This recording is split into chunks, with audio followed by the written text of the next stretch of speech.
Anong insekto ang barat?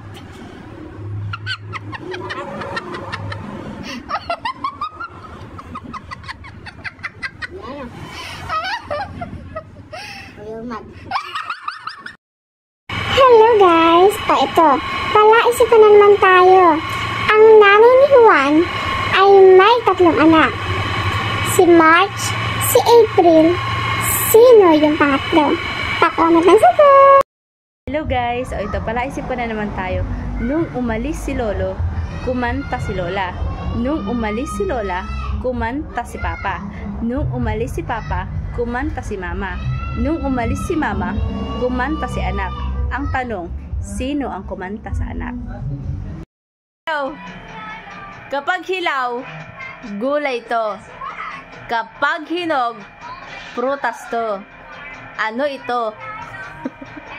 Ano ito? Joe, may tanong sa'yo. May 2 sundalo umakyat ng bundok. May nakita silang isang bata na may daladalang pugad. Tinanong nila yung bata kung ano ang pangalan nito. At ang sabi ng bata, kung ano ang iyong pandinig, kung ano ang dala ko, at kung ilan kayo. Yon ang pangalan ko. Anong pangalan ng bata?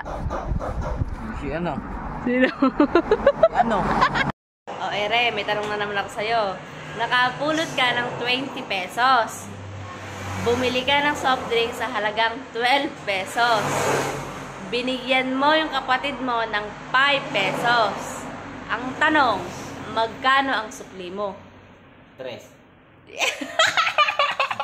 Hello guys! O ito, logic na naman tayo. Anong mangyayari sa puting sombrero kapag tinapon mo sa itim na tubig? Pa-comment ang sagot. Hintayin kong comment mo sa comment section. Bye! Joe, may tanong ako sa'yo. Uy! Ilang 8 ang meron sa 50 to 100? Huh? Ilang 8 ang meron sa 50 to 100?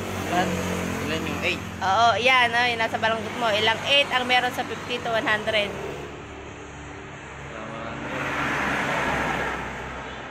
Ampo.